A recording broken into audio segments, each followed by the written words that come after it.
10 years.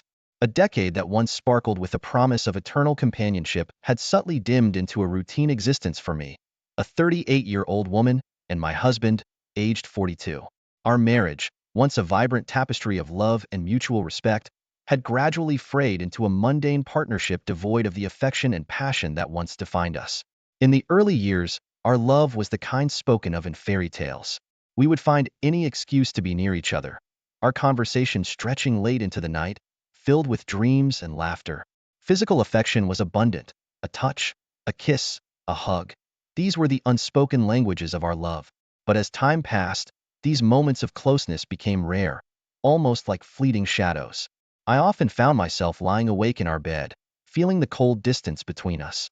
The space felt larger each night, an invisible chasm that grew with every unspoken word and unmet need. I yearned for the simplest forms of affection, a handheld, a quick kiss goodbye, a warm embrace. But these gestures had become as rare as rain in a desert, leaving me parched for emotional connection. Communication, once the cornerstone of our relationship, had withered. I attempted to bridge this gap, initiating conversations about our dwindling intimacy. My words were met with dismissive nods or empty promises of change. I felt unheard, unseen, as if I were a ghost in my own home. This lack of communication extended to our sex life, which had become an infrequent and unfulfilling encounter. On the rare occasions we were intimate, it was perfunctory, devoid of the passion and mutual satisfaction that once ignited our connection. I often lay there afterward, staring at the ceiling, engulfed in a silence that screamed louder than any words. Despite this, our daily life maintained a facade of normalcy. We went about our routines, a well-rehearsed dance of domesticity. To the outside world, we were a perfectly ordinary couple. But inside, our home was a theater where the play of our love no longer held any meaning. The emotional toll was heavy. Resentment began to seep into the cracks of my heart, a slow poison that tainted my view of the man I once loved so deeply. I questioned what had changed. Was it the inevitable evolution of a long-term relationship, or had we simply stopped trying? The answers eluded me, lost in the silence that had become our constant companion. As I navigated through this phase of our marriage, I grappled with feelings of loneliness and frustration. The man who once promised to be my partner in life now seemed more like a distant roommate, sharing space but not life.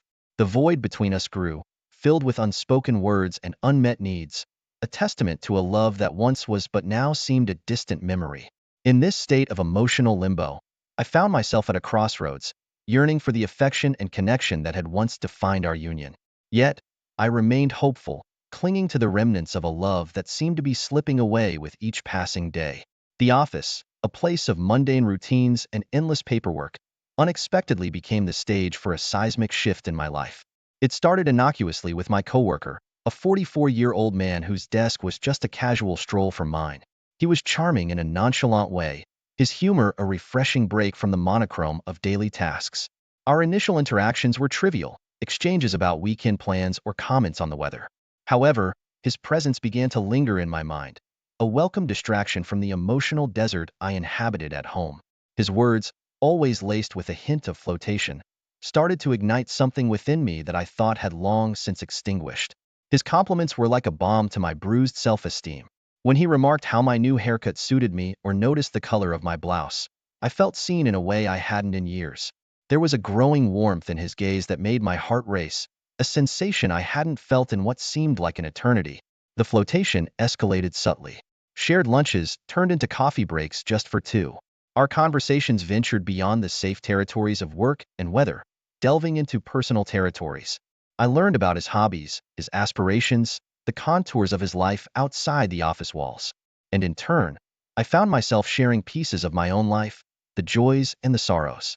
Then came the day when our harmless banter crossed a line.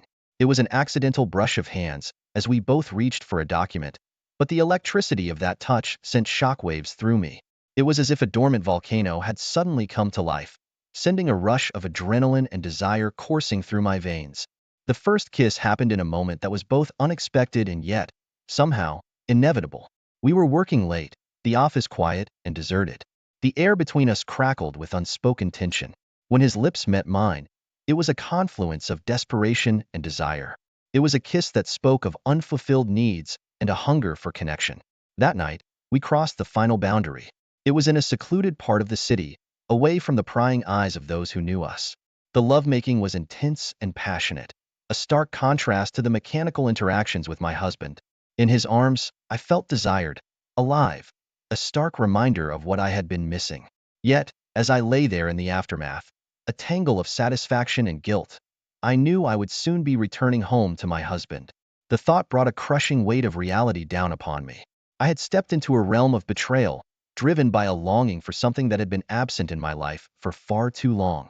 Driving home, the night's events replayed in my mind. Each touch, each whisper, each moment of surrender was edged into my memory, a vivid contrast to the coldness that awaited me. I knew that what I had done was a betrayal, yet it was also a desperate cry for something more, something that made me feel whole, even if just for a fleeting moment. As I entered the silent house, seeing my husband's familiar form, a pang of guilt pierced through me.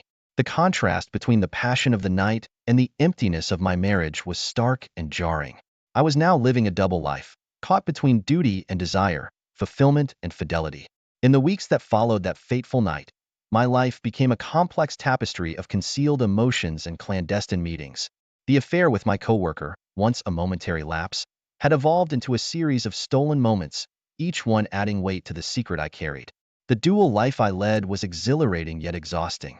At work, I would steal glances at my coworker, our eyes communicating a shared secret that added an undercurrent of excitement to mundane office hours. Our brief touches, a hand on the small of my back, a whispered compliment, became lifelines in a sea of monotony. Yet, with each encounter, the burden of guilt grew heavier. I was acutely aware of the betrayal, the violation of the vows I had once taken with such conviction. The contrast between the man at home, who had become more a fixture than a partner, and the one who ignited a fire within me, was stark. The affair was a balm to my long-neglected needs. In the arms of my coworker, I rediscovered parts of myself that I thought had been lost to the ravages of a loveless marriage. He made me feel desirable, something I hadn't felt in years. His desire for me was evident. His touches spoke of longing and admiration, making me feel like a woman worth wanting. Yet, this newfound fulfillment came with its own set of challenges. The secrecy of our meetings, the constant vigilance to avoid detection, the lies that slipped easily from my lips, it was a world built on a foundation of deceit. I was living a lie, and with each passing day, the strain of this duplicity chipped away at my sense of self. The physical aspect of our affair was intoxicating, a heady mix of passion and forbidden desire. Each encounter left me with a mix of euphoria and sorrow. The joy of being wanted was tainted by the knowledge that it was a temporary escape from a reality that I could not ignore. My home life became a series of mechanical interactions. Conversations with my husband were brief and superficial, our interactions void of the warmth that once defined us. The physical distance between us in our bed felt like a chasm, a silent testament to the emotional gulf that had formed. I was trapped in a cycle of longing and regret. The moments with my coworker were a respite from the emotional drought of my marriage, yet they were also a constant reminder of the deceit I was perpetuating. I was torn between the comfort of familiarity and the thrill of the new, between my commitment to my husband and my own desires. Each night, as I lay in bed next to my husband, the reality of my actions would settle around me like a heady cloak. The guilt was a constant companion, whispering reminders of the duplicity that had become my life. I was caught in a web of my own making, each thread a lie, each space a secret. This secret burden was a constant struggle, a battle between the desire for emotional fulfillment and the guilt of betrayal. It was a path that led me further away from the woman I once was, a journey into a realm of moral ambiguity where the lines between right and wrong were blurred. The day I resolved to confront my husband marked a turning point in our strained relationship. My heart was heavy with the weight of the confession I was about to make, a mix of fear and a desperate need for absolution. I had written 2 letters, one detailed and one more concise, allowing him the choice of how much he wanted to know. I found him tinkering with his motorcycle, lost in his own world. Gathering my courage, I approached him. "We need to talk. It's important." His response was dismissive, a simple acknowledgement before returning to his task. The sting of being brushed aside was all too familiar, yet I waited, hoping for a moment of his attention. As time passed, my anxiety grew. The critical nature of our conversation loomed over me like a dark cloud. When I finally approached him again, he was lounging, absorbed in the television. His casual dismissal of my request to talk, a question of candid weight, left me feeling invisible and unimportant. Frustration and hurt boiled over, and I walked away. The realization that I had been continuously brushed off throughout our marriage crystallized in my mind. I decided to pack my bags, a symbolic gesture of the end of my patience and the culmination of years of neglect. When my husband found me packing, his confusion was evident. "What are you doing?" he asked, unaware of the storm brewing within me. It was then that years of pent-up frustration and resentment erupted. I confronted him with raw emotion, my voice rising with every word. "I'm done being your roommate, begging for affection, trying to fix things alone." The confrontation escalated quickly, our voices raised in anger and pain. His dismissive attitude, the suggestion to find someone else, was the last straw. It was then, in the heat of the moment, that I revealed my affair. "I have. Since January." The shock on his face was palpable, a mix of disbelief and hurt. Our argument continued, a chaotic blend of accusations, confessions, and the outpouring of long-suppressed emotions. I was no longer holding back. Years of feeling neglected and pushed aside had given way to a flood of anger and sadness. In the midst of our heated exchange, my best friend arrived. I left with her, still shaken and emotionally drained, the reality of my actions and their consequences hitting me fully. The car ride to her place was a blur, my mind replaying the confrontation, the culmination of a marriage that had been crumbling for years. At my friend's house, the magnitude of the situation finally sunk in. I collapsed, overwhelmed by the realization that my marriage, which had started with so much love and hope, had deteriorated to this point. The grief for what had been lost was overwhelming, a painful acknowledgement of the part one had played in the disintegration of our relationship. The aftermath of the revelation was like the aftershocks of an earthquake, each moment reverberating with the intensity of the confrontation. The house, once a symbol of our shared life, now felt like a battleground, each room echoing with the words of our heated argument. My decision to leave was both impulsive and a long time coming. The years of feeling neglected, of my cries for affection and connection going unheard, had culminated in this moment of irrevocable change. As I packed my bags, each item I placed inside felt like a step further away from the life I had known. My husband's return was marked by confusion and anger. His question, "What the hell is your problem?" was met with the full force of my pent-up frustration. For years, I had kept my feelings contained, but now they poured out uncontrollably. I yelled, my voice hoarse with emotion, "I'm done being your roommate. I'm done begging you to show affection." His response, a dismissive remark about me being dramatic, only fueled my anger. It was a stark reminder of the emotional disconnect that had plagued our marriage. "All you do is relax. I'm not bugging you anymore," I retorted, my words laced with bitterness. His attempt to downplay the situation, to brush off my feelings with a sarcastic "God, what is it?" was the last straw. I unleashed everything, years of suppressed emotions, the pain of being ignored, the loneliness of a one-sided effort to salvage our relationship. In a moment of raw honesty, I blurted out the depth of my desperation, how I had begged for his attention, for any sign of affection. His callous reply, suggesting that I find someone else, was met with the stark truth of my affair. The revelation shook him, and for the first time, it seemed as though he truly grasped the severity of our situation. The screaming match continued, the air thick with accusations and revelations. I was beyond holding back. This was years of frustration and resentment boiling over.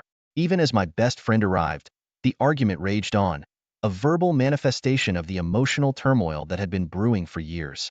Finally, I left, bags in hand, my friend by my side. The ride to her place was a blur of emotions. I was still reeling from the argument, the words we had exchanged, and the reality of what those words meant. It was a moment of breaking, a realization that the marriage I had entered with so much hope and love had irreparably changed. Arriving at my friend's house, the full impact of the situation hit me. I broke down, the grief and guilt overwhelming me. Repeating this isn't what I wanted over and over. I mourned not just the end of my marriage, but also the loss of the future I had once envisioned. This chapter of my life had closed with a resounding crash, leaving me to grapple with the consequences of my actions and the reality of a future that was vastly different from what I had once hoped for. The night following my departure was one of the longest of my life. In the quiet sanctuary of my best friend's home, the events of the day replayed endlessly in my mind. The argument with my husband, the raw emotion, the finality of my departure, all of it swirled in a tumultuous mix of guilt, grief, and a poignant sense of loss. Sleep was elusive, as each time I closed my eyes, I was haunted by the image of my husband's face when I revealed the affair. The shock, the hurt, the dawning realization of the depth of our marital crisis, it was a picture that cut through the chaos of my emotions, leaving a deep, aching sorrow. The following morning, I returned to the house that was no longer a home but a shell of memories and broken promises. My husband's demeanor had shifted. His anger was replaced with a cold indifference that was somehow more painful. As I gathered my belongings, his sly comments stung, but I had no energy left for confrontation. I was drained, a shell of the person who had once entered that house with so much love and hope. My response to his insinuations about staying with another man was terse, a simple whatever, bye. It was a stark departure from the passionate outbursts of the previous day. The emotional exhaustion had settled in, leaving a numbness that was both a relief and a deep sadness. As I moved my belongings, each item I packed felt like a piece of my life that I was putting away. The realization that this was truly the end of my marriage, the end of a chapter of my life, was overwhelming. The hopes and dreams I had once harbored for us had dissipated, leaving behind a stark reality that I was now forced to confront. In the midst of this emotional turmoil, I grappled with the guilt of my infidelity and the acknowledgement of my role in the deterioration of our relationship. It wasn't just the affair, it was the years of neglect, the unmet needs, the silent cries for attention. All of it had contributed to the unraveling of our marriage. The drive to my friend's house was a journey of introspection. The streets and buildings passed in a blur, but my mind was sharply focused on the myriad of emotions coursing through me. There was guilt, for the pain I had caused, grief, for the loss of what had once been a loving relationship, and a profound sense of failure, for not being able to salvage what we had built together. At my friend's house, I was met with a comforting embrace, a silent acknowledgement of the pain I was going through. In her presence, I allowed myself to feel the full extent of my emotions. The tears came, unbidden and uncontrollable, each one a testament to the love, the loss, and the profound sense of regret that enveloped me. In the solitude of that room, away from the remnants of my failed marriage, I faced a harsh truth. The path that had led me here was paved with both my actions and my inactions. The affair, while a symptom of my unhappiness, was also a choice I had made, a choice that had irrevocably altered the course of my life. This descent into desolation was more than just the end of a marriage. It was a painful journey of self-discovery, a realization of the complexities of love, betrayal, and just here to get straight to the point. My wife and I have been married since we were 25. We are 38 now. We met in college, got married, and everything has been great. We both graduated, got good jobs, and started our lives together. Me and my wife both made good money, so money was never an issue for us. My wife worked for her dad's small business, while I worked for a very large company. After a few years, my boss left the company out of nowhere, and they needed someone to take over. The only person who knew how to run the department was me, so I got a major pay jump, a better bonus, and better benefits. So, at 28, I was making probably 3 times more than my wife. That same year, my wife gave birth to our first daughter.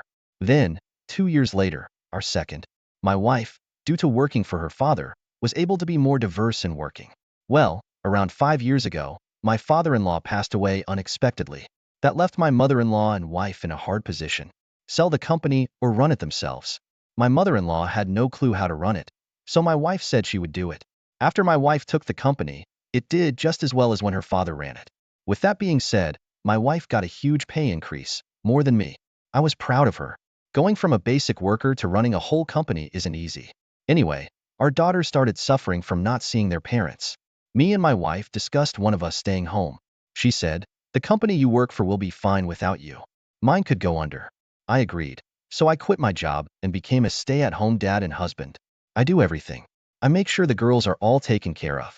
I cook, clean, fix things, make sure errands are run, you name it. I pamper my wife when she gets home from work. This went well for a while until about a year ago. My wife was always very appreciative of what I did and loved it. She has become very mean lately, saying things like, "Do you do anything? Or how about you work for real?" I work my butt off every day, making sure you don't have to lift a finger when you get home at all. Also, I had a real job, but I quit to raise and take care of the girls, our home, and you. Not to mention my wife is very sexual, always has been. She quit initiating sex, and when I asked she is never in the mood, that was very odd.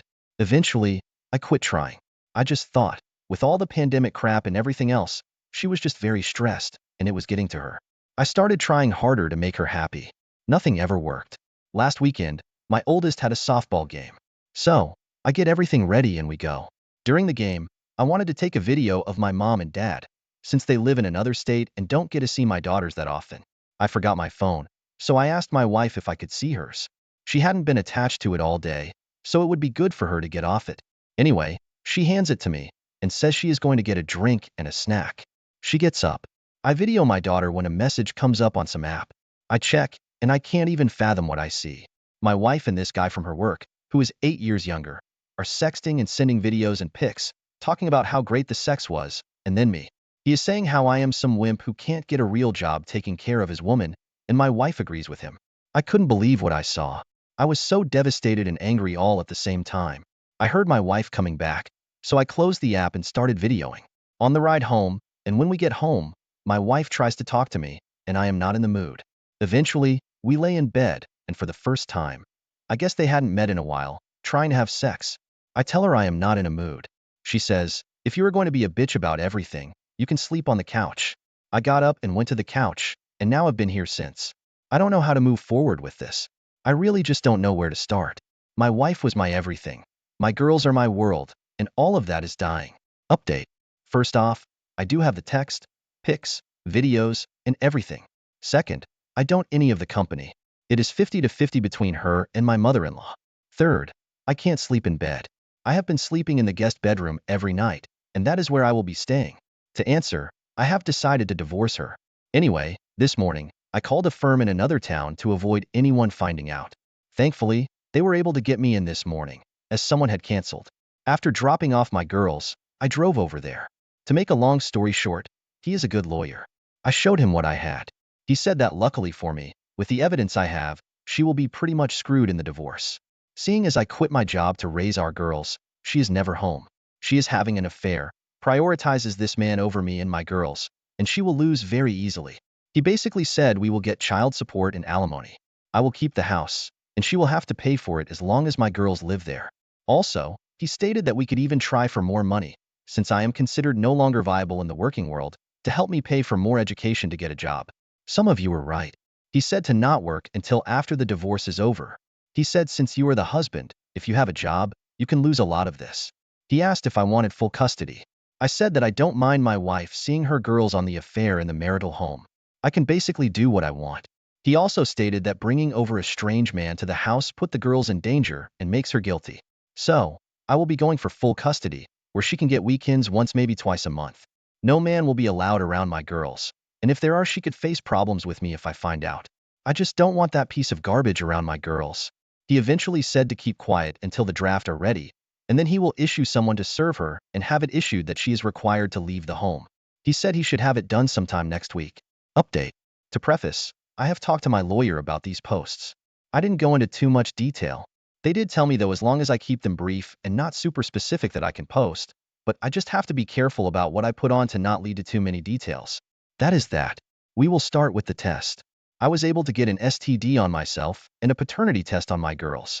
I came out that I thankfully have no disease and I am clear. Since I have been pretty much sexless from her for the last year, I wasn't all that surprised. Now for the one that I am sure most of you are wondering. The test on my 2 girls. Am I the dad? I will always be their dad regardless of the results. However, I am here to say that yes, I am their father. I have never been so happy to know that I am their dad. Never thought I would have to question it, but here we are. As for what has happened with my stacks, well, she is out of the house and I have been granted full temporary custody. In the future, I will go into more specific details. However, for now, she is out of the house. My lawyer set everything up for me to get my girls and make sure that we legally handled her being removed from the home. It wasn't pretty, but details for another time. She was served at work, and from what I know it wasn't pretty. Like I said though, details for another time. My girls know what is going on. My oldest knows we are separating, and one of her friend's parents split for the same reason. She has seen what happened with her friend and doesn't want us to split. She has been crying for me to let mommy come home. I will be getting them in with a child therapist to explain and help them understand from the direction of my lawyer. My youngest just wants mommy to come home and misses her. It kills me and makes me feel like a terrible father, and they probably hate me now. Sometimes I think I should just let their mother cheat on me to keep the family unit to make my girls happy. I just can't do that. Sometimes I think about allowing an open relationship and we can just wait till the girls are older, but that won't work for me. Plus, I know the girls will pick up on it and will not like it that mommy and daddy don't love each other. As for my ex, she is living with her mother at this point. My mother-in-law has called me and asked to meet. I agreed, and we will meet at some point. She didn't ask for details as she said we will talk later, but begged me not to take her granddaughters away from her. I said you are a great and loving grandmother, and as long as you can separate my girls from what is going on between your daughter and I see no issue with you being able to see them, and I will not take them out of your life. She thanked me, and that is it. My ex has been trying to call me and text me trying to figure out us. Under direction of my lawyer, he has had it set up so that I can talk to her through a trackable method, and it is purely about the girls. No more, no less. So that is it for now. We'll probably keep updating, and once this is all over with, I will make one big update for all the details I have to be careful about as of now. Update. So first off, I had Thanksgiving with my SDBX and MIL. I did this purely for the girls and made sure with my lawyer this was only about the girls and not about reconciliation. That was taken care of. First I met with my MIL pre-Thanksgiving. We met and had a pretty mutual discussion, mainly just things about how we will handle my daughters after. My MIL did tell me some stuff about my SDBX. I guess my SDBX was cheated on by her high school boyfriend. Didn't even know she dated anyone. I guess this guy came from one of those families, according to my MIL, and they told her to avoid him. Well, I guess one night she caught him with his head under another girl's dress and tongue deep in a girl's jewelry box. She had a couple of boyfriends they met in college, but she knew they wouldn't last. She said that as soon as she met me, she found her son-in-law. She says she is so sorry for her daughter's actions and will make sure that she doesn't try to do anything problematic with the divorce. Anyway, a couple of days before Thanksgiving, my MIL asked for me to come over for dinner with the girls. I asked if her daughter would be there, and she said yes. I said I can't be with her there.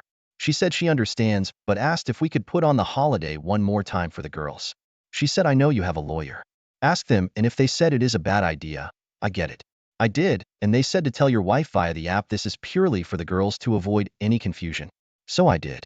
She had contacted me before about coming over. She has been begging me to see me and the girls. The girls have been begging me to see their mom. I swallowed my pride for my girls, and we went. It was awkward. My SDBX gave our daughters a hug fine, then tried to hug and kiss me. I just avoided her and went to give my MIL a hug. My SDBX tried to act like husband and wife and was trying to talk to me. I answered with yes and no's and helped my MIL finish dinner and clean up. My MIL is religious and wanted to do a prayer, and my SDBX sat next to me. I held my daughter's hand. My wife tried to grab mine. I pulled away. I know it may seem petty, but I don't want her touching me. I am an atheist, but out of respect for my MIL, I go along with it. Dinner was fine. Again, SDBX tried to act like we are going to be married and asked about Christmas and vacations. When she mentioned this stuff, I knew going over was a mistake. We finished dinner and I pretty much got up, cleaned my daughter's dishes, then was ready to go. My daughters wanted to watch a movie with their mother that we always watch. I let them and my SDBX try to cuddle next to me on the couch. I sat in the chair after that. My MIL was very mad at my SDBX the whole night for how she acted. I could tell by the looks she gave her. My daughters fell asleep, so I carried them to the car. I went in to grab something and my SDBX grabbed me in tears, begging me to work on things and that she wants to be a family and is so sorry for what happened. Before I could say anything, my MIL grabbed her by the hair. Not joking. Yanked her and told me good night, then began yelling at her daughter. My wife is still calling and begging now to work on us. I leave her on scene. I will only talk about the girls, and I am sure they are going to want to do the same for Christmas. I don't know if I can, or if it is okay. Once again, I will discuss this with my lawyer. Final update.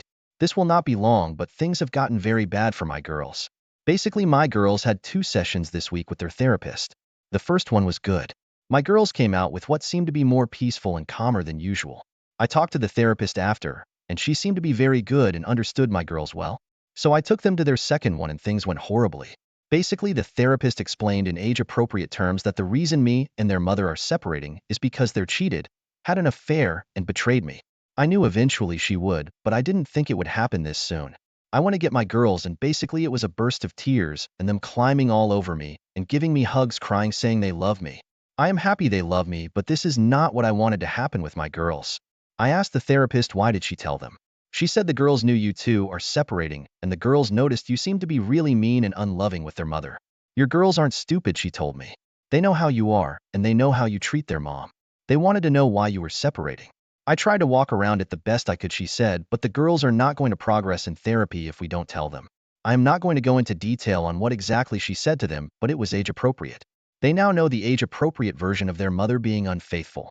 I think my oldest could maybe handle this and be okay, but not my youngest, so we get home and my girls won't let go of me. They are literally crying the whole night, so I order food, put their favorite movies on in my bedroom, and we laid there all night. They fell asleep and I went to the bathroom and just cried. My Stex doesn't even realize the pain she is causing our girls. I don't know how I am going to deal with this. The therapist told me we could try medication for a bit, till they get used to the new normal. I refused to do so, which she supported, and said it was just an option as I'm not drugging them. Disclaimer: she cannot give the drugs. She said they would need to see their primary, and they would probably diagnose my girls with something that would allow them to medicate them. I would rather deal with my daughter's emotions the healthy way. I won't have to worry about Christmas as my daughters hate their mother now. My oldest said she never wanted to see her again. My youngest follows what her older sister says, even though she may actually agree. I was shocked. I said, you don't hate her, you may be mad, but you don't hate her. She loves and cares about you. My oldest just said no she doesn't, and then just cried into my arms until she fell asleep, and so did my youngest. So this is my life now. I don't think there will ever be a good time to bring it up with the girls, and as their therapist said, they noticed that you are the one being mean to their mom. Kids are very observant, and they should not be forming their opinions based on half-truths. Also, their initial reaction is very understandable. There is probably a little bit of guilt since they initially thought you were the bad guy. Just continue to be there for them, and give them lots of hugs. Tell them none of this is their fault, and you both love them still. If you don't want them growing up with anger towards their mom, then discuss it with their therapist on how you can do that. That doesn't mean they have to forgive mom, just learning to let go and not let it define them. I wish you all the best with your situation and hope things are able to work out. Thank you for taking the time to listen to today's story. If you enjoyed listening, please feel free to like and subscribe if you haven't already. Also, don't forget to comment below with your thoughts on this. I, 29 male, met my wife, 30 female, when we were both working as summer interns during college at an ad agency. We hit it off and we started dating. It was a little difficult because we both lived in the same city, but we went to school in different states. When the semesters kicked back up, we decided that we wanted to try long distance. It worked out fine for both of us, and after we graduated, we both moved to the same city, and we decided to live together. We got married a year after moving together. Everyone we knew was trying to tell us that it was too soon to get married, and that we were being naive by thinking that a year living together was enough time to truly know if we were meant to be, but we ignore all of them. For the first 6 years of our marriage, we didn't have any issues. We were both working hard to make it at our jobs. We started a family, and we bought a house. It was exactly what we both wanted. After several years of being disrespected by her employers and treated like she was dirt, my wife decided that she was going to be leaving her job and pursuing employment elsewhere. In the end, it turned out to be one of the best decisions of her life because she ended up working with some people that respected her, and there was actually room for growth. When she started this new job, a lot of her coworkers were super friendly and invited her to go out with them. They just wanted to get to know her because it was apparently a close-knit company. She was excited to get to know people that she might consider friends. I didn't think anything of it. In fact, I was very supportive of her going and making friends. It can be very difficult to make new friends as an adult, so it was great that she was. She continued going to these outings once every couple of weeks. They usually did it around payday, and every time they went, somebody else would foot the bill. It was a nice little ritual that my wife was happy to be involved in. About 5 months into her employment, she went out with her friends and didn't come home until the morning. I was worried sick. I didn't know what happened. Normally, if she was going to be out later than 11 p.m., she would text me and tell me. I tried calling her and reaching out to her, but I didn't get any response. Honestly, I was close to calling the police and filing a missing person report. She came home around 5 a.m. and I was still awake because I was too anxious to sleep. She was disheveled and groggy, very clearly hungover. Right away, I confronted her and asked her where she was, telling her that not only did she worry me, but she worried our son too. She apologized and told me that she couldn't argue about it. Apparently, they were celebrating one of her coworkers' birthday, and she had drunk way too much. She ended up crashing at one of her coworkers' houses because they were within walking distance. I could see that she was in a pain, so I didn't push her any further. She apologized and went to lay down. I was extremely annoyed, and for the rest of the day, I was avoiding her because of my frustration. We talked about it a couple of days later because I was still annoyed, and she told me that she wouldn't let it get out of hand like that again. She actually ended up not going to the outing for a few weeks. She ended up calling me one Friday after work and telling me that some of her coworkers had practically begged her to go. So she asked me if it was all right. I was fine with it, as long as she wasn't getting trashed again. Once again, she ended up coming back later than usual. This time, she didn't spend the night somewhere else, but she came back around 2 a.m. She was completely drunk when she came in, but I did my duty as a husband, and I made sure she was okay. I got her some water, I gave her some Advil, and I tucked her into bed. As I was helping her change out of her work clothes, I couldn't help but notice that her shirt was on inside out. On top of that, there was a strong musky cologne scent coming from it. Right away, I was suspicious that something had happened that night. She wasn't in any condition to talk about it, so I asked her about it the following morning. She told me I was crazy, and that she would never do anything to risk hurting me or our son, but I couldn't help but wonder why her shirt was inside out.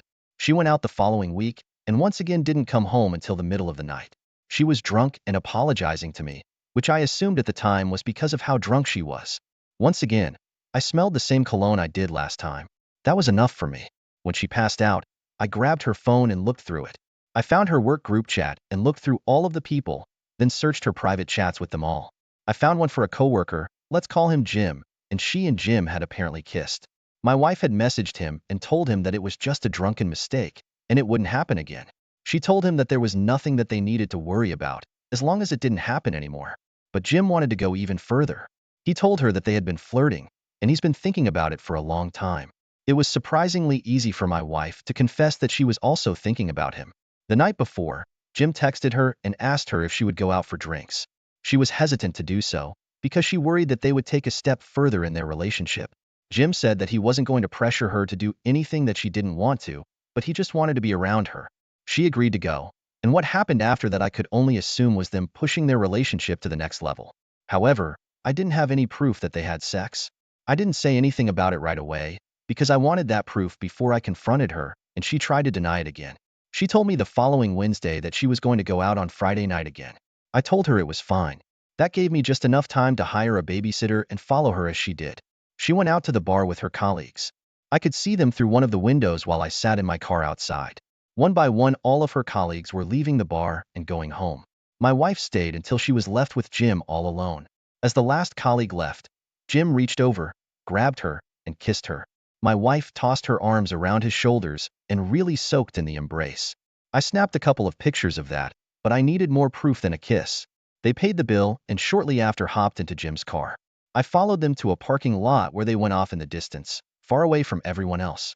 It was clear that they were having sex in the car. I got the evidence that I needed, but then I was curious about why they didn't just go to Jim's house. I looked him up online and found that he was married with 3 children and his wife was pregnant with their 4th. I felt sick to my stomach. I was disgusted by them both. There was no way that my wife didn't know about his family. It might have been extremely impulsive at the time, but I was furious with them.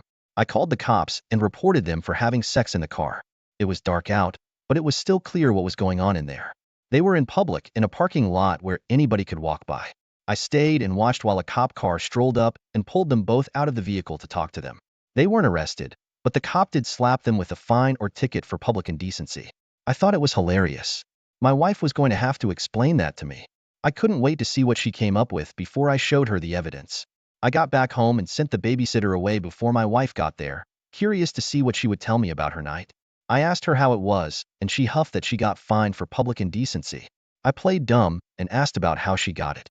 She told me that she was walking and the wind blew her skirt up near a cop and they thought she flashed them. It didn't even make sense. She was too intoxicated to come up with a decent lie. I told her that it was funny. That's what she got charged for when she was having sex in public. Then I showed her the evidence I found her. She tried to play it off like I was the bad guy for calling the police on her. She told me this would be on her permit record and her life would be impacted. I told her that wasn't my problem and that I was going to be divorcing her. I grabbed my son and drove to my mother's house to stay for the weekend. From what I gathered about Jim, he got the public indecency charge, but since he was so clearly intoxicated, he was also given a DUI. His wife ended up leaving him. I felt really bad for what happened with them, so I reached out to talk to her. I told her that if she ever needed anything or any help with the kids, I would be happy to lend a hand where I could. I won the house in the divorce and my wife was forced to quit her job and leave the city to go stay with her parents while she figured out what else to do. OP, I am so sorry that you had to go through all of that. It seems like your wife realized what she was doing was wrong and she tried to put a stop to it before it began. It seems like a lot of the blame here should be on Jim, but because she knew what she was doing was wrong and continued to do it anyway, they're both to blame. It's very disheartening that somebody who had 3 children and a pregnant wife would so blatantly pursue another woman. It's good that he was faced with repercussions for what he did. I think that karma really got him in the end with the added DUI charge. If he ever has to look for another job, then that's going to reflect very poorly on him, and it's going to be very difficult. I think it's very admirable that you have offered to help his ex-wife. I hope that you guys can move on. Hopefully she ends up with a fair deal in the divorce to help with the children. Thank you for sharing with us. Now let's get into our second story for today. I, 31 male, have been with my wife, 30 female, for 5 years, and recently I found out that she cheated on me with her ex, aka one of my best friends. We met in college. We went to a very small school and we were a part of the same friend group. We were all very close and knew practically everything about each other. At some point, almost everybody in the group had dated each other. It felt natural. We were close and people developed feelings for each other. After graduation, I confessed my feelings to my wife, and she told me that she felt the same.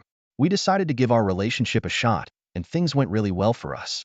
It felt like we were always supposed to be together, and everything else before that was just trial and error. Before she and I got together, she dated my best friend.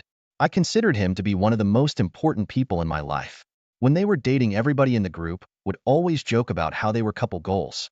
From the outside looking in, they seemed to be perfect for each other. However, being as close to my friend as I knew that they had a lot of problems. That's why when I started dating my wife, I was never worried about them wanting to get back together. Their problems were too bad for them to want to even try. Years later, my best friend met a wonderful girl, and they decided they wanted to get married. She fit right into the friend group, and everything seemed like it was going to work out fine. I would be lying if I said I never thought about my wife with my friend. Just having seen them in a relationship together, I knew how exciting everything was for them. I felt like I saw a different version of my wife when she was with him than when she was with me. When he announced his marriage, I couldn't help but notice that my wife was acting a little bit off.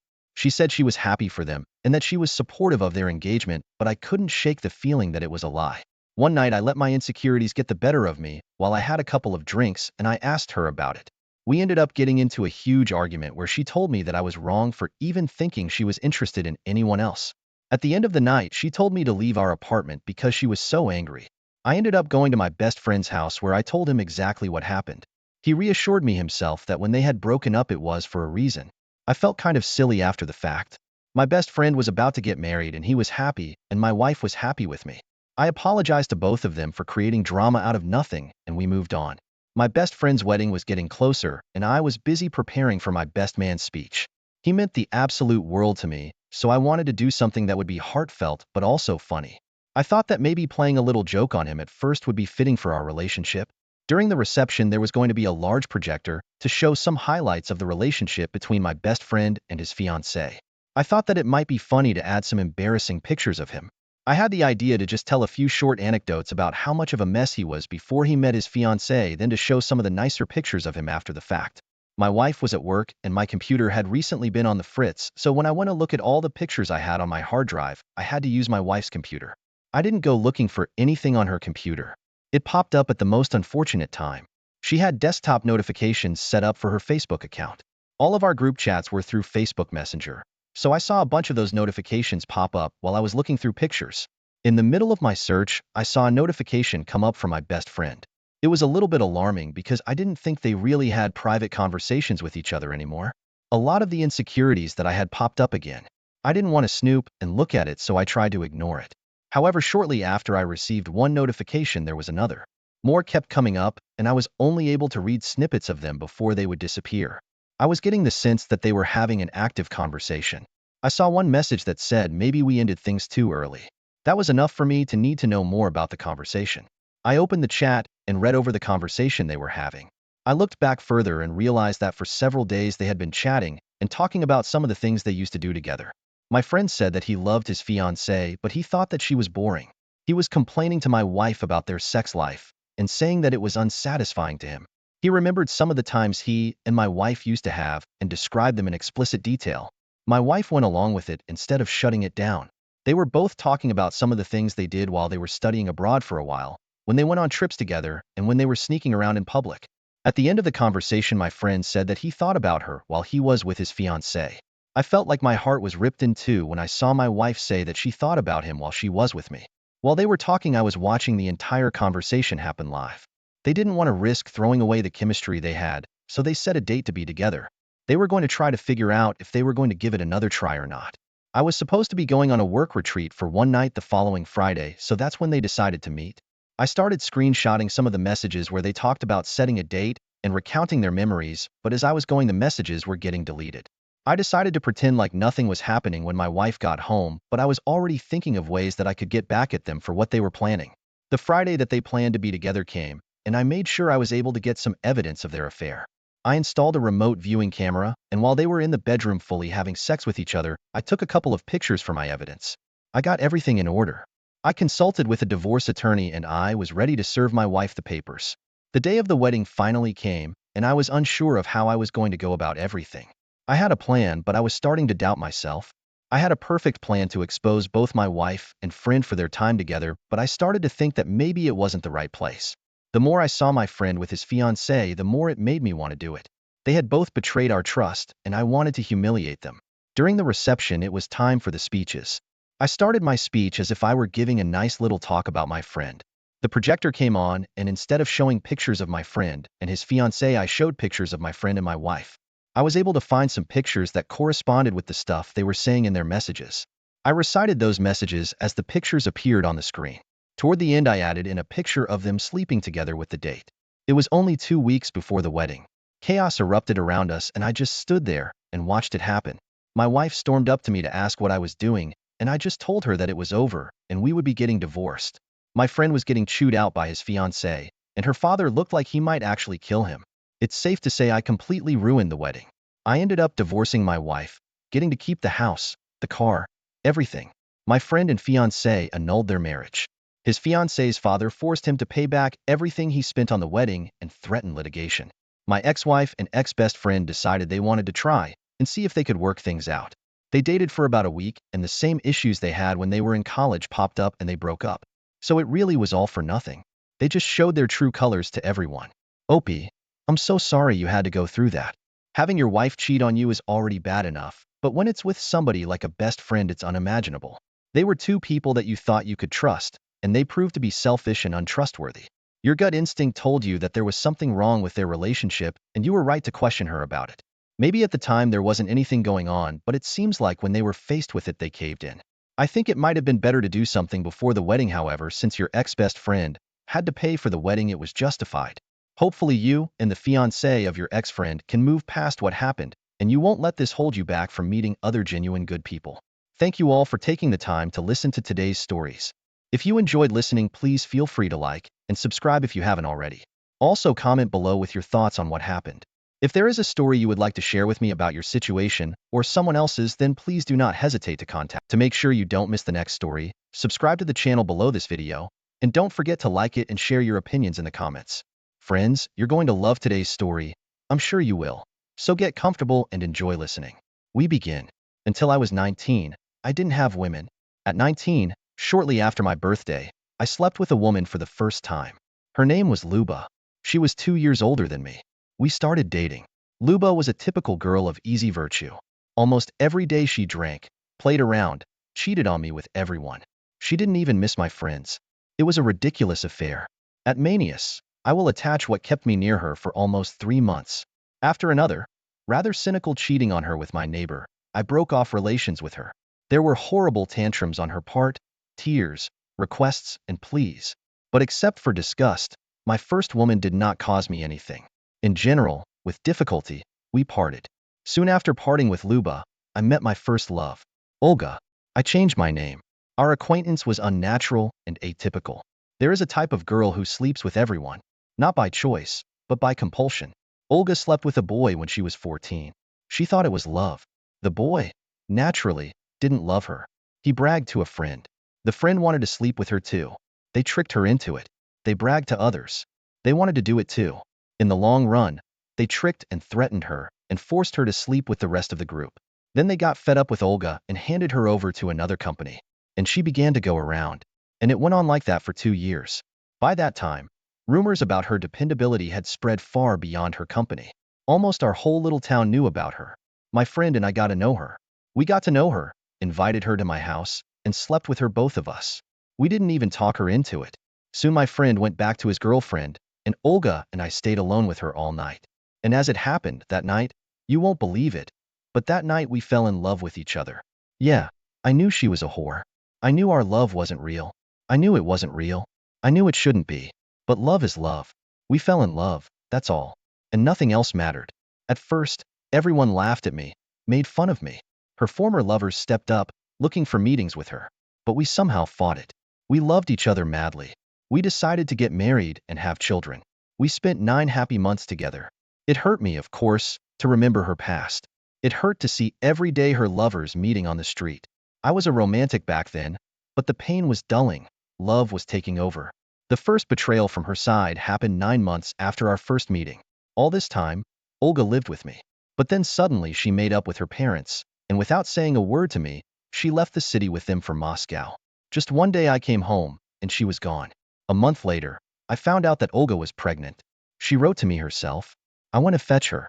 I would have gone right away, but I didn't have any money for the trip. It was the early 1990s, and cash was scarce. I had to go from the Far East to the capital. As soon as I earned the money I needed, I went and brought it back. I got a job as a stoker in a boiler house, started working, forgot about my friends. We were expecting a baby. In the spring of 1995, our elder son was born. 2 months after his birth, we moved to Moscow to live with Olga's parents. I got a job at a big construction site as a fitter. I was paid well. We were given an apartment in the workers' barracks and put on a waiting list for capital housing in a 9-story building under construction. In 1996, my daughter was born. All in all, life was going well. Everything was good. The second betrayal was unexpected for me. I was working on a rotational basis in Kashira, but we lived in Kalamna. One day, they let me off work 2 days early. I'd arrived early in the morning without warning and found her with her lover at our house. She didn't throw a tantrum or ask for forgiveness. Said she was in love. The guy fought in Chechnya. A real man, unlike me. But love is love. I didn't make a scandal either. Why should I return love with scandals? Why should I pay such a price for love? I left the same day, went back to work, and never came back. I lived at the station in a dormitory. Worked.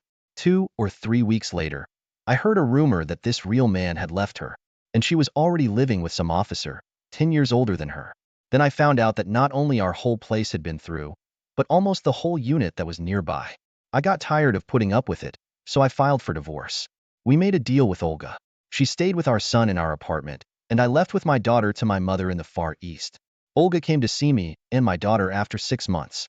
Her apartment was taken away from her. It was a departmental property, and her parents didn't want to let her in. My mother, in turn, flatly refused to let Olga in. In short, I gave in to her pleas, remorse, and promises. By hook or by crook, I managed to get an apartment in a boarded-up barrack. We were living together again, but something inside me was already broken. All the time, there was some kind of pain in the soul. I was already worried about our life together, but my children, my family, my wife on maternity leave, I had to live somehow. I got a job again as a stoker in a boiler room, and I began to think about going to university by correspondence. I wanted to work as a journalist, but at that time, I did not even have secondary education. So in parallel with the work in the boiler room, I went to study at night school. And knowing that for admission, I needed articles from newspapers, a creative competition, I took a job at a newspaper as a freelance correspondent. After the 4th article, the editor suggested that I quit the boiler room and start working for the newspaper as a staff writer, which I did. I practically graduated with straight A's. In summer, I went to university. I came back in half a month and found out that Olga had fallen out again. In the middle of the night, guys came over in their cars, called her out for a ride, made a fuss, and sorted things out with her. At first, I chased them away, then I went back to my mother's place. At first, I tried to help Ola, but then I stopped. I stopped after one day. I brought in a new door. Ours was kept on the word of honor and the workers, and she was there with a man. Although I told the workers that I was putting the door for myself, and they knew that Olga was my wife. In general, these workers must have laughed at me hardly. I went to my mother, then rented an apartment. One day in the fall, about 2 or 3 months after we broke up, Olga came to see me at work. She told me she was pregnant and had married another man. From that day on, I started to go crazy, in the truest sense of the word. I won't describe how bad it was for me, but 6 months later I was already in a mental hospital. I spent more than 2 months in a youth house, was discharged and left the city in order never to see Olga again. I lived in Siberia in Krasnoyarsk region for almost a year, then I left for Moscow with a friend. And what did you think? Naturally, Olga divorced her husband, took her children and came to live with me, because she had nowhere else to go. Our second departmental apartment was taken away from her, and we started to live together again in Moscow. Me, her, our 2 children, and her 3rd child. But somehow things didn't work out for us anymore. My work did not work out, there was no harmony in my family, and I was strangled by my resentment towards Olga. We lived like this for a few months, and leaving Olga in the care of her parents, I returned to Krasnoyarsk region. I worked at a newspaper, studied at the university by correspondence, and then again a metamorphosis. Olga unexpectedly comes to see me, not out of great love, but simply because I had problems with my parents and my accommodation. I had nowhere to go with the children in my arms, and I, like a fool, believed her for the umpteenth time. We tried to live together, but it didn't work out at all. Scandals, swearing, tantrums. Life was a living hell. Something must have broken inside me, and even our two children together could not hold me back for the umpteenth time. In 2002, deep in the fall, Olga and I parted ways once again. I returned to my hometown in the Far East. It was a turning point. I no longer had any regrets. I no longer loved anyone. I no longer wanted anyone. I got a job again as a stoker in a municipal boiler house. They gave me a place to live. I made good money. I had enough to live on. A year later, I went to the university. I reached the third year. I want to see my children. Olga went somewhere. She hadn't been home for 3 weeks by then. The kids were with strangers. I spit on everything and took my two children with me and left. I left the university for good. Soon, Olga had a good time and came with her son to see us with the kids. She asked me to forgive her. She asked me desperately. And once again, I forgave her. Or rather, I didn't forgive. I let it go on its own. I no longer believed her, but I felt sorry for the children. This is how the first 10 years of our life together passed. I specifically want to distinguish this period. 10 ugly years of our life were left behind. I was 29 at that time, Olga was 26, and our children were 9, 8, and 4 years old. We were officially divorced, but we were back together. Getting ahead of myself, I'll tell you. It was as if Olga had been switched. She no longer looked at other men. She was a faithful friend. Exactly as a friend, and exactly as a faithful one. Well, what was there to be nervous about? 3 young children. I gave up on everything. I lived for my kids and my family. I told Olga right away, we'll live together until you go on another binge. I didn't have the illusion anymore. I worked as a stoker, Olga as a janitor. One day, I had the idea to open a company. Olga supported me, we took out a few loans, and the business went ahead. Since 2006 and up to now, the firm has been flourishing. We got a good deal of money. From time to time, I even started to meet prostitutes when I was on a business trip. I'm writing about this on purpose, so you won't think I'm a saint. I didn't give a damn about anything. I knew that Olga and I would break up. I just knew. I was tired of playing it by then. The role of the faithful husband of a sucker. I didn't say anything to Olga, of course. All in all, everything was fine. The kids were growing up, the firm was thriving. Olga was a faithful friend and companion in the company. The firm was run by the two of them. But 3 years ago, Olga was diagnosed with cancer. I thought I was going to lose her. It was only then that I realized how much I loved her. Anyway, I did everything I could to get Olga out of the afterlife. I was very much afraid of losing her. A miracle happened. Olga recovered, and I made a promise to myself to live only for her. Not to cheat, not to sleep with prostitutes. To forget all the past offenses and to live for the sake of my beloved. I forgave her, and I forgot all the bad things. You'd think this would be it. A happy ending. But it wasn't. One winter, 12 to 13 years, Olga began to move away from me internally. We started having scandals over nothing, and a lot of time began to be spent on the internet. We almost stopped sleeping together. I began to be afraid that Olga might take advantage of me again. One day, in a confidential conversation, I told her, just do not cheat on me. Don't make a lift out of it. If you want to change in sex, new sensations, then let's meet like swingers meet, together. Or let's man-woman man. I understood that she hadn't had any other men in 10 years. That she was probably bored with me. She said that if she wanted something like that, she would tell me. But she would not cheat. And so, on March 14th of that year, Olga went to a friend until 9 p.m. I let her go. Why not? She came not at 9, but at 12 a.m. She came cheerful and excited. Immediately, she lay down and fell asleep. I couldn't sleep. I sat in my room and smelled another man's toilet water. I had my doubts. In the first life, I got into her phone, found a text message from the cab company. Her cab wasn't picking her up from the street where her friend lived, but from a completely different one. In the morning, I took Olga's conversation. While she was sleepy and not thinking clearly, I said that she had not been to her friend's house, but had seen her on such and such a street with a man. Olga admitted that yes, she had met a man. I asked why. What was missing? She said she had wanted to try BDSM for a long time. I asked if she liked it. Olga replied that yes, she did. I congratulated her on these, told her I was leaving. We parted. Olga didn't even begin to ask for forgiveness then. She just went off to work. I trusted her in recent years, especially after she almost died of cancer. I knew her passwords and email accounts. Created them myself at her request. But then I decided to break in.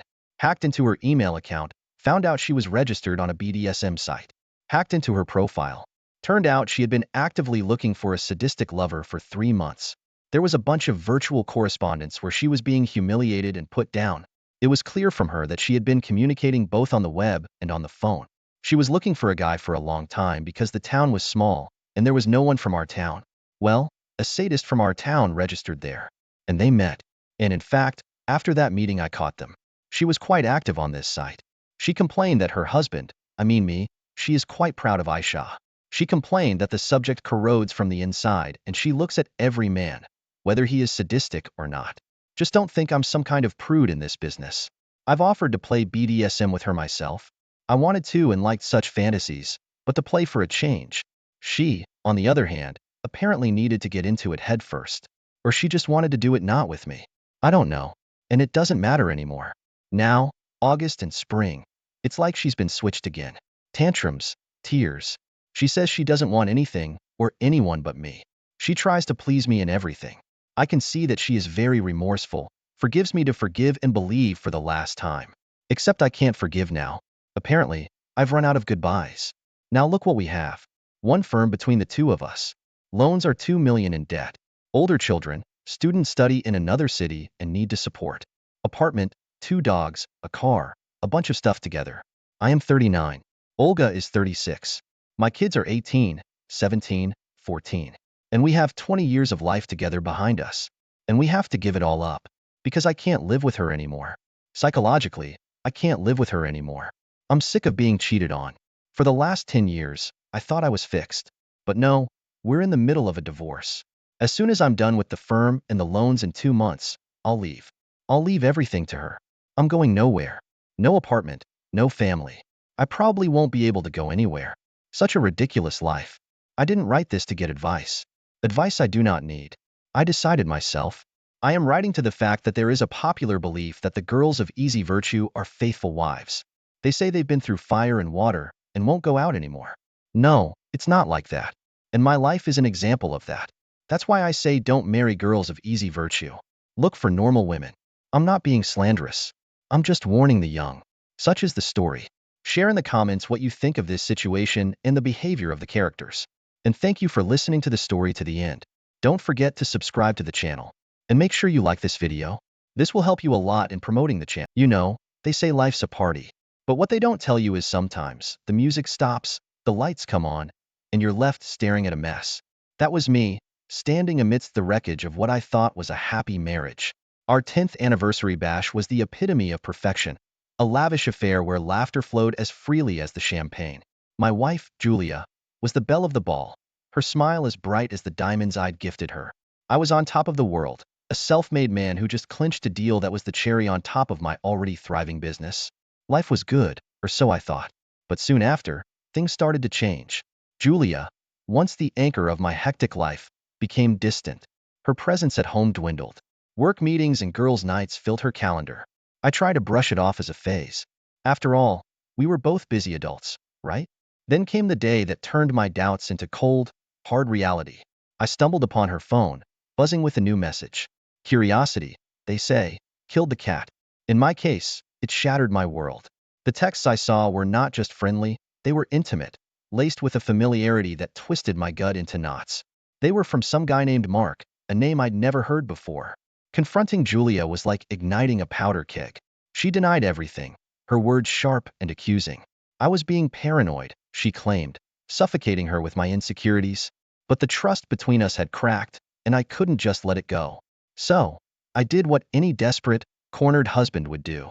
I hired a private investigator.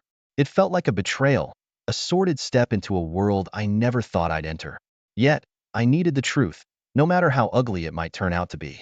As days turned into weeks, the pie fed me bits and pieces of Julia's secret life.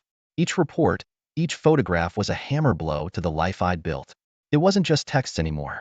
There were dinners, late-night rendezvous, and that look in her eyes that I thought was reserved only for me. The irony wasn't lost on me.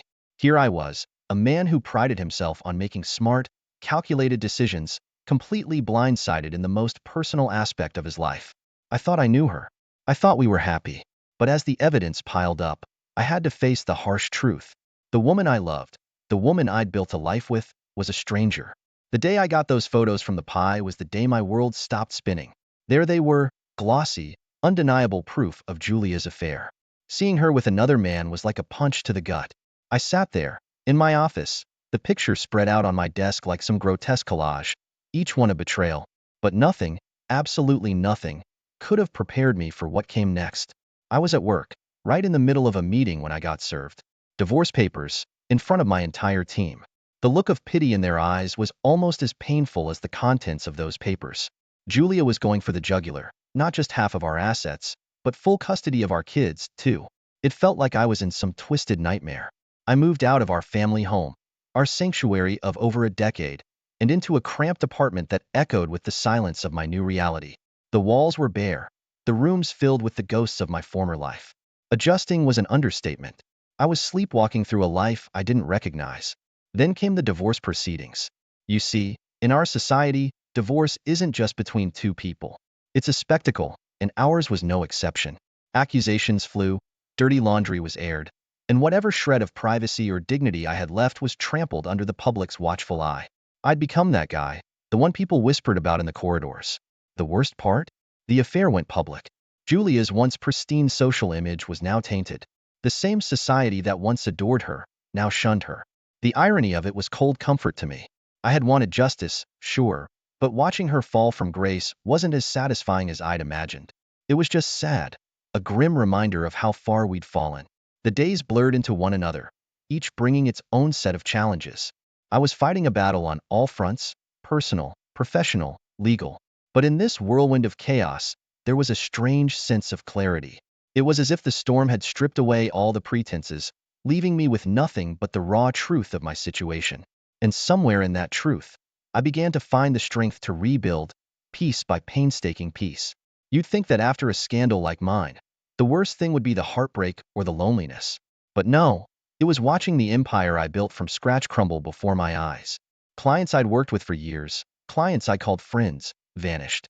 Each email saying, "We're moving in a different direction," was a nail in the coffin of my once thriving business. The divorce wasn't just taking my marriage, it was taking my life's work. Just when I thought I'd hit rock bottom, Mike, an old college buddy, called me up. "I've got a proposition for you," he said. He'd been following my saga, and instead of turning away, he was reaching out. Mike had this crazy idea for a tech startup, something about revolutionizing the way small businesses handle online marketing. It was risky, completely out of my comfort zone, but what did I have to lose?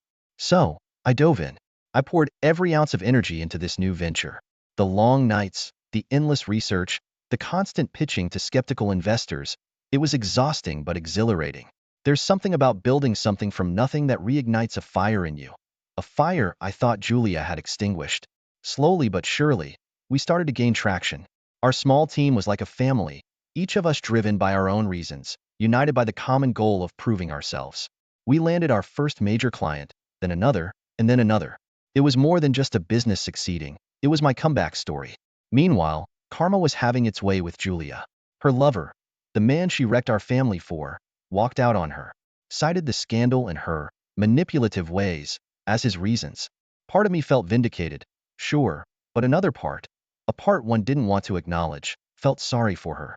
She was reaping what she'd sown. But the sight of someone you once loved hitting rock bottom is never pleasant. The success of the new venture was about more than just financial gain. It was a testament to resilience, a middle finger to every doubter, every whisper behind my back, every pitiful look I'd received in the past months. I wasn't just rebuilding my business, I was rebuilding myself. Sometimes, life gives you a second chance, but not in the way you expect. The day I won that court case over our shared vacation home, it wasn't just about the property. It was a symbol, a sign that maybe, just maybe, the tides were turning in my favor. It was a minor victory, but it felt like a watershed moment in the never-ending storm of my divorce. Around the same time, Julia's life seemed to be unraveling at the seams. Her financial woes were the talk of the town, quite the fall from grace for someone who once prided herself on her social status. Her so-called friends started distancing themselves, as if her misfortune was contagious. I won't lie, part of me felt a grim satisfaction seeing her get a taste of her own medicine. But life had more in store for me. My new business, which started as a desperate shot in the dark, landed a deal that was nothing short of a miracle. We secured a contract with one of the biggest names in the industry, catapulting us back into the limelight. From the ashes of my old life, I was rising, stronger and more determined than ever. Then, out of the blue, Julia reached out. She wanted to talk, to sort things out. Mistakes, misunderstandings, the words tasted bitter. I'd moved past the anger, but the scars were still there, raw and tender. I met her, yes, but the man she faced that day was no longer the one she left. I listened, more out of curiosity than anything else. Her pleas, once capable of swaying me, now fell on deaf ears. My focus was my children, my business, not the remnants of a love turned sour. It was a surreal experience, watching the woman who once held my heart now grasping at straws, trying to claw her way back into a life she'd willingly thrown away. But the bridges were burned, and I was not about to rebuild them for her to cross again. The fallout from her choices wasn't just legal or financial, it was social suicide. The same people who once flocked around her were now nowhere to be seen. She was left to face the consequences alone, ostracized from the world she once ruled. This chapter of my life wasn't just about winning or losing. It was about learning, growing, and accepting that some things, once broken, can never be put back together. It was a hard lesson, learned through tears and turmoil, but it was mine, and it had shaped me into who I was becoming. Hey everyone, I hope you're enjoying the video so far. If you do, please take a moment to hit that like button. It really helps me out and lets me know you appreciate the content. Also, if you haven't already, consider subscribing to the channel. Subscribing is a great way to stay updated with all the latest videos and to be part of our growing community. It's quick, it's free, and it ensures you won't miss out on any upcoming content. So go ahead, smash that like button and hit subscribe. Your support means a lot and keeps this channel going. Thanks for watching. There's something about hitting rock bottom. It strips away all the pretenses, all the noise, and leaves you with what's truly important. For me, that was my kids. The day they told me they wanted to stay with me, not just for a weekend or a holiday, but for good, that was the day I knew I'd done something right amidst all the chaos. Their choice spoke volumes, more than any court ruling ever could. It was a bittersweet victory, though. They were seeking refuge from the storm their mother had created, and as much as I welcomed them with open arms, it pained me to see them caught in the crossfire of our broken marriage. Business-wise, things were looking up. We launched a product that was the first of its kind in the market, a real game changer. The buzz it created was unreal. We were not just back in business, we were making headlines. It felt like a vindication of all the late nights, the doubts, the risks. This success was more than financial. It was a testament to what you can achieve when you refuse to give up, no matter how many times life knocks you down. Meanwhile, Julia's world seemed to be crumbling faster than ever. The legal fees from our never-ending divorce battle were piling up, and her lavish lifestyle was no longer sustainable. I heard through the grapevine that she had started selling off her jewelry, designer clothes, remnants of a life she could no longer afford. It was a stark contrast to the life she'd chosen over our family. During this time, I met someone. Sarah was her name. Meeting her was like a breath of fresh air. She was everything Julia wasn't: kind, genuine, grounded. She didn't care about my money or my past. She saw me, the real me, not the tabloid version or the successful entrepreneur. We started dating, taking it slow. The kids liked her, which was all I could ask for. She brought a sense of normalcy, a sense of peace that had been missing from my life for far too long. Julia, on the other hand, was forced to downsize. The luxurious house we once called a home was no longer hers. Last I heard, she'd moved into a modest apartment, a far cry from the opulence she was accustomed to. Part of me felt sorry for her. We'd shared a life, after all. But another part, the part that had been betrayed and dragged through the mud, couldn't help but think it was a fitting outcome for the choices she'd made. Life's funny, you know?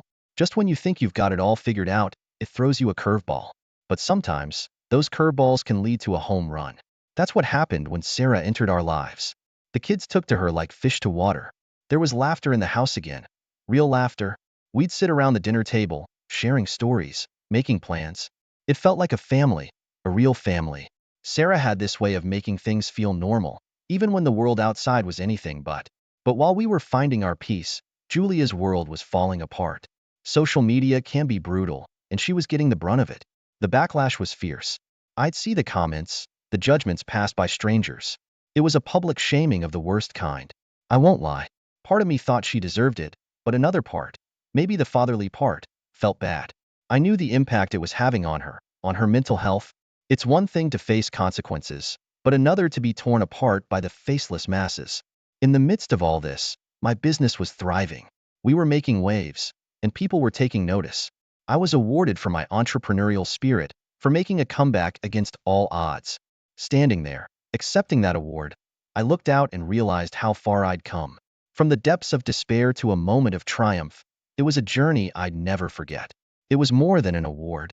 It was a validation of my resilience, my refusal to be kept down.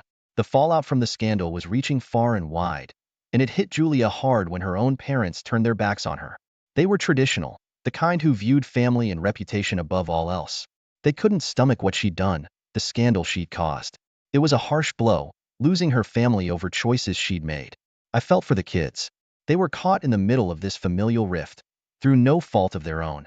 As for us, we were moving up, quite literally. I bought a new house, a place where we could start fresh.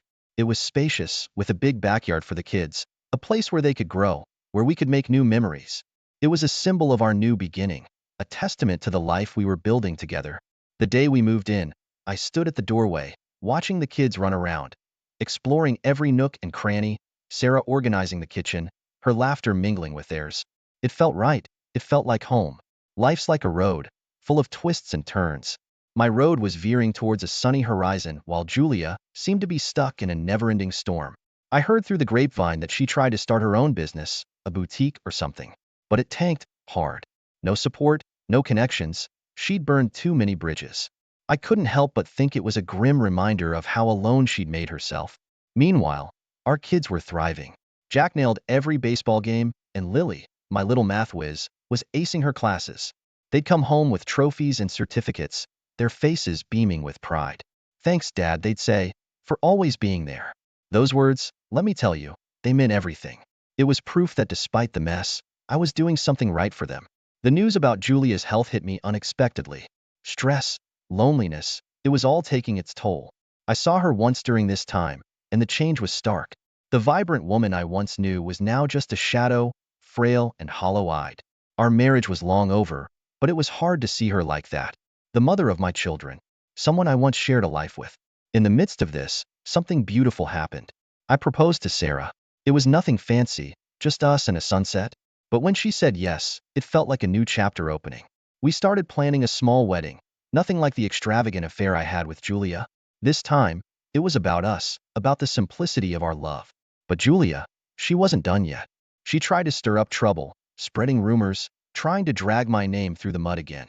But it didn't stick. People had seen through her, and my reputation was stronger than ever, built on hard work and resilience. Her attempts fell flat, and I couldn't help but feel a sense of finality, like that chapter of my life was truly closing. Life's a journey of ups and downs, and I'd seen my fair share of both. But that day, the day Sarah and I got married, was definitely one of the UPS. It was a modest affair, just close friends and family, but it was perfect. The local media caught wind of it and gave us a little shout out. Positive stuff? Eh? Local businessman finds love again, kind of story. It felt good, not gonna lie. The kids were beaming, Sarah was radiant, and me? I was probably the happiest guy on the planet. Meanwhile, Julia was on a different path. I heard from mutual friends that she was doing some soul searching, finally coming to grips with the havoc she'd wreaked. I guess solitude does that to you, makes you reflect on your life, your choices. I can't say I didn't feel a twinge of something, not quite sympathy, but something close. We'd shared a life, after all. But that chapter was closed, and I had turned the page. Sarah and I went on our honeymoon, a cozy little getaway. We celebrated not just our marriage, but everything we'd overcome to be together.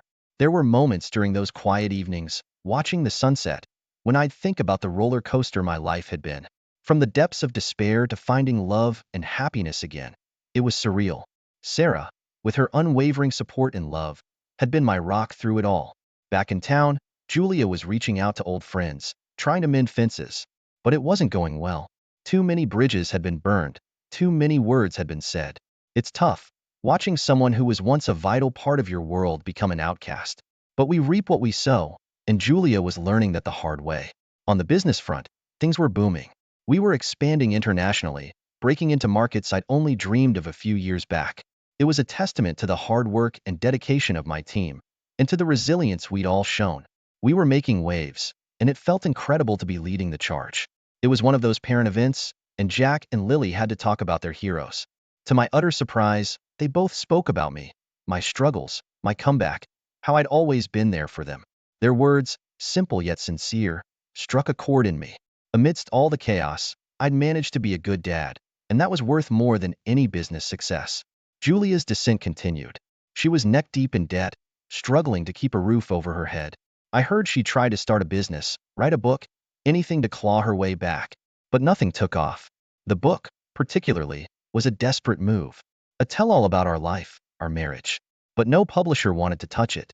Maybe they saw it for what it was, a last-ditch effort to capitalize on a failed relationship. On my end, things were looking up. I decided to give back, to help others who'd hit rock bottom like I once had. I started a charity foundation focused on rebuilding lives, whether it was through financial aid, counseling, or simply giving a listening ear. It was my way of paying forward the second chance I'd been given. The highlight of this chapter of my life came unexpectedly. A major magazine got wind of my story, the downfall, the comeback, the new family, the charity work. They did a feature on me, calling it an inspiring tale of resilience and redemption. It was surreal, seeing my face on the cover, reading about my journey. I wasn't just a businessman anymore. I was a symbol of hope. As for Julia, she ended up alone. It was a harsh reality that she had to face, the consequences of her choices, the fallout of her actions. It was a sad end to a story that had started with so much promise. But that's the thing about life, it goes on.